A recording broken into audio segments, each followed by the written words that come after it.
Elesh Norn, the heart of Phyrexian society. She sits upon the throne of power for the Phyrexians. And not to mention, she's probably one of the most sought-after villainous waifus in Magic the Gathering. Hey everyone, I'm Sideman, and welcome back to the Aether Hub and more Magic the Gathering lore. With the rise again of new Phyrexia in the Magic the Gathering storyline, we knew that one day we would return to this titan of a praetor back in the lore, and today we finally get a little taste of that action. We finally have a story that's focused on our porcelain protagonist, or antagonist if you're somehow against the will of Yawgmoth, you treacherous scum. But if you are, like me, totally for the rise of our new machine overlords, then you're going to be excited to see this new story written by Lora Gray, and it features Elesh Norn and her machine orthodoxy on full display, giving us a glimpse of what she's been doing during our time away from New Phyrexia. And the title for this story is actually really apt. It's called The Garden of Flesh, and again, it's written by Lora Gray, and believe me, that title, it's gonna be really relevant to the story, so stay tuned. And remember, if you want to support another great community of collective unified minds, as well as just pixelated voices, consider joining the Aether Hub by becoming a subscriber and supporting our community by leaving this video a like and sharing it with friends. It's all greatly appreciated, and of course, all will be won. And now, let's get back to the story. The dawn on New Phyrexia shines light on a world of Elesh Norn's design. She, through guile and strength, had become regent, the mother of machines. Her machine orthodoxy now reigns supreme, a twisted religion that held Phyrexia's glorious purpose as its sole belief, and glistening oil as its sole holy relic. She walks across the fair basilica, the courtyard where she commands the endless thralls of the Phyrexian faithful, beings once unpure by flesh and individuality, now perfected in her image, machines whose synthesized voices cry out in unity under her direction. It was perfection. At her dais, clad in her armor milky white like porcelain, she addresses the masses, their consciousness, their will tied to her own. It's a display of vanity more so than one of leadership. She had made these Phyrexians, adopted them from the moment they emerged from their birthing pods. While her splicers sliced away their fleeting strands of humanity, she indoctrinated them into her order. Today would be another glorious day. On display were Mirren prisoners, subjects who refused the blessing of perfection in favor of their curse of flesh. A blasphemous act that couldn't go unpunished. But Elesh Norn was anything but merciful. She would show that to her congregation. These Mirrens would be folded into their flock by Norn's own hand, given a second chance at perfection. Elesh Norn grabs the fleshling, a woman with brown hair. The squishiness of her skin, it feels gross in Elesh Norn's hands. She grabs and lifts the woman up by her throat and proclaims to all, "Behold this imperfect creature. Even she, an organic abomination, is worthy of the mercy of the orthodoxy. Even she may be blessed." In that moment, before Elesh Norn pierces the human with a long, metallic claw, the pale sky of her perfect world seems to darken just a bit. Although Elesh Norn is a little too preoccupied to notice such a transgression, as it was now time for a demonstration. Glistening oil was the sacred ingredient that would perfect the multiverse. From Elesh Norn's own being, it was the purest, most potent source of this substance. She stabs into her own wrist and holds it above the struggling Mirren. The oil bubbles forth, viscous, and covers the human from head down. She gurgles as it enters her throat. She screams as it pours through her eyes, nose, and ears, every possible entry point. Soon those very mortal screams would be replaced by the harmony of scraping metal. This oil would replace their free will, their individual mind, their fears, desires, everything that made them human, or in Elesh Norn's terms, made them disgusting. And it's replaced by the One. Later, her body would be transformed by the splicers who would rip flesh from bone and replace it with perfect metal. But this, the glistening oil, was the first step of the process. As Elesh Norn expected perfection, she was taken off guard when the Mirren's body trembled and convulsed. The oil was blessed. It did many things, but not this. It wasn't the normal reaction. There was no sign of change, of machinery, only corruption. The body burst from within. Long, tangled roots made of congealed blood sprouted down and into the ground. It was as if a tree had exploded from a compressed vessel. Elesh Norn had prepared for a multitude of contingencies, even the unbelievable scenario where her oil did not complete the subject. But this was impossible. As the Mirren continued to plant itself through the stone of the metallic Phyrexia, her prized temple, the Praetor could feel her subjects begin to wane. They felt doubt, just as she had.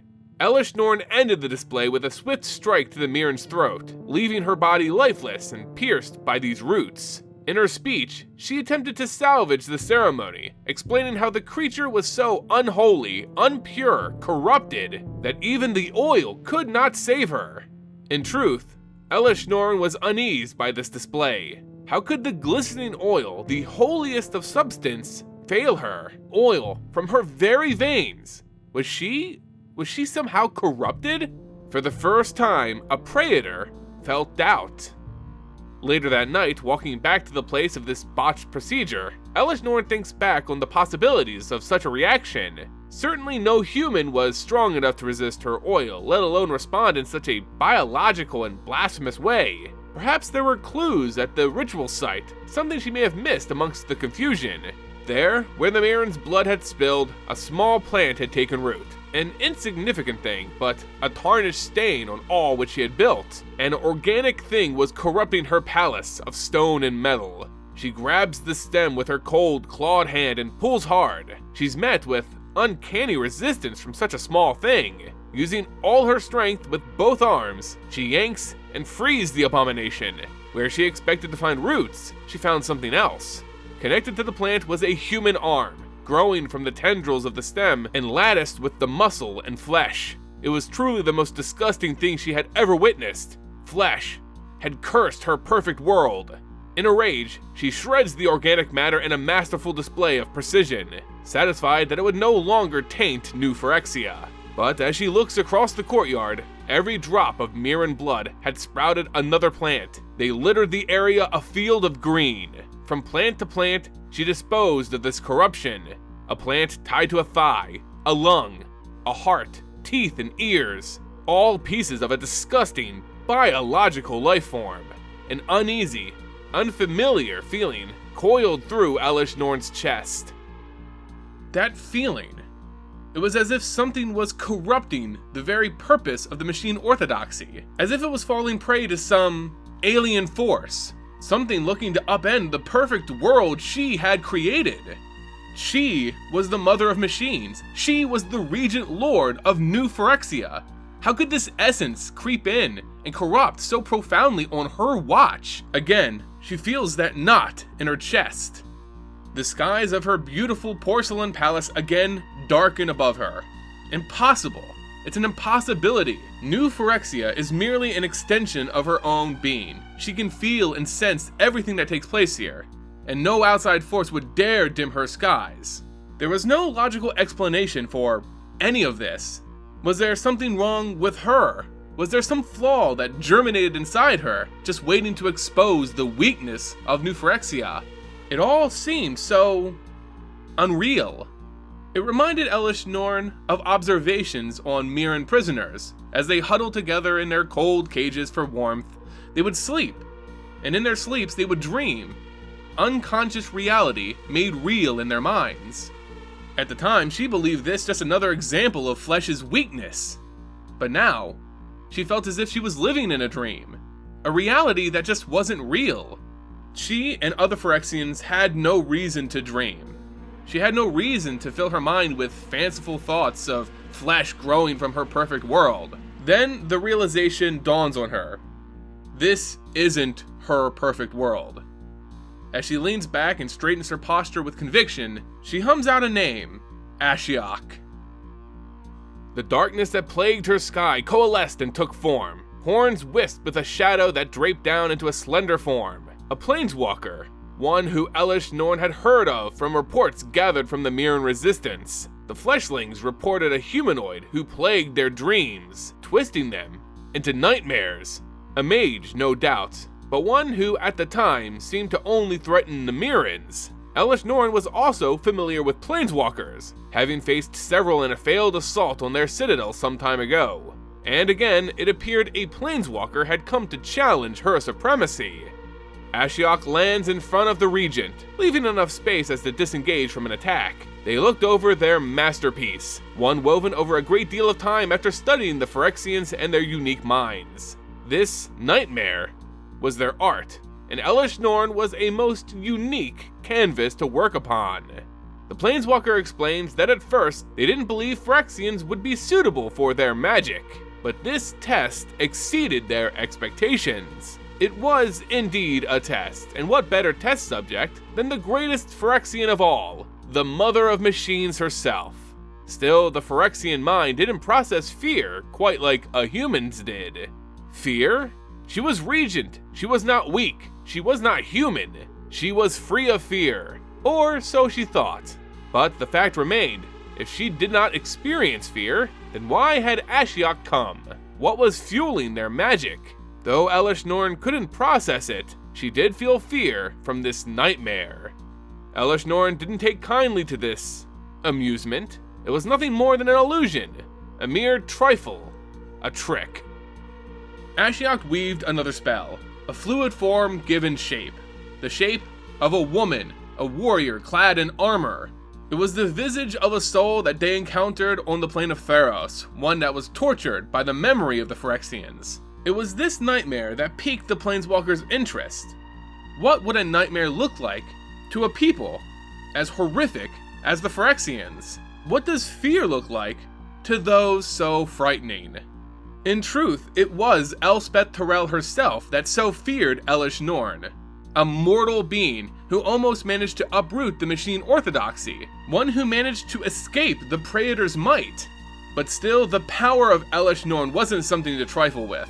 Deep from within, Elesh Norn felt her connection to the greater whole of New Phyrexia, to the connection of all Phyrexians. Ashiok wouldn't control her, not with these tricks, not with this nightmare.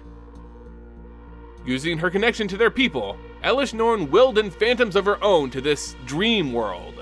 Shadows took the form of Phyrexian agents, her agents, as Ashiok looked on in disbelief. This was their spell, their magic, their art. How could this Phyrexian implant her own nightmares within it? Ashiok's smirk left their face. Elesh Norn sent out a command. We are one. This Planeswalker had underestimated them.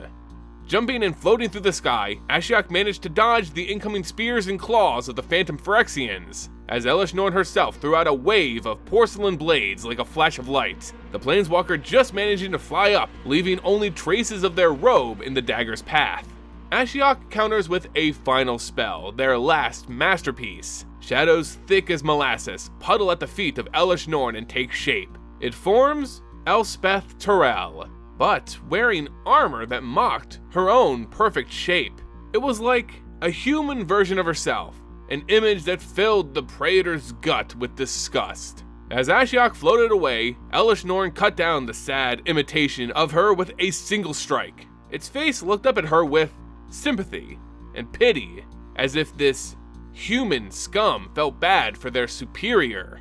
That face, its expression, was imprinted on Elesh Norn's mind, and it sickened her. The words of the Planeswalker echoed through the sky. You are quite the canvas indeed, mother of machines.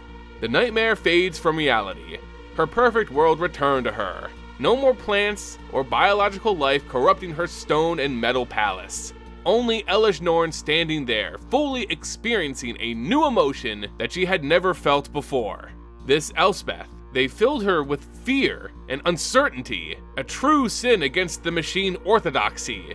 There, Elesh Norn swore to free the multiverse of this Elspeth Tirel, and hopefully, free herself of this fear at the same time. All will be one. These are the famous words of New Phyrexia, but they're not just words, they're more than that. They're a lifestyle, a way of meaning, something that connects Elesh Norn to all of her subjects. And through this connection, Elesh Norn managed to beat Ashiok. We in the Vorthos community had always known that at some point, the Planeswalker Ashiok would eventually meet with the new Phyrexians. Once they learned about the new Phyrexians from Elspeth in Theros Beyond Death, we kinda saw it coming from a story perspective that this Nightmare Mage would try and do something with these nightmarish horrors. While many of us initially believed that Ashiok was destined to be another Planeswalker completed by the Phyrexians, it looks like this story actually turned that idea upside down and actually had Ashiok getting the best out of Elesh Norn.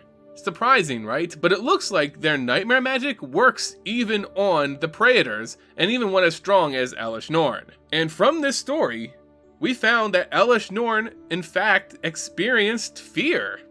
It's from this fear that spurs Elesh Norn's hatred towards Elspeth Tirel, and I think this is actually a great way to develop the story as we head into the actual story arc of New Phyrexia. Initially, the only connection Elspeth Tirel has to Elesh Norn in particular is that failed assault that she and the other Planeswalkers did in the Quest for Karn storyline.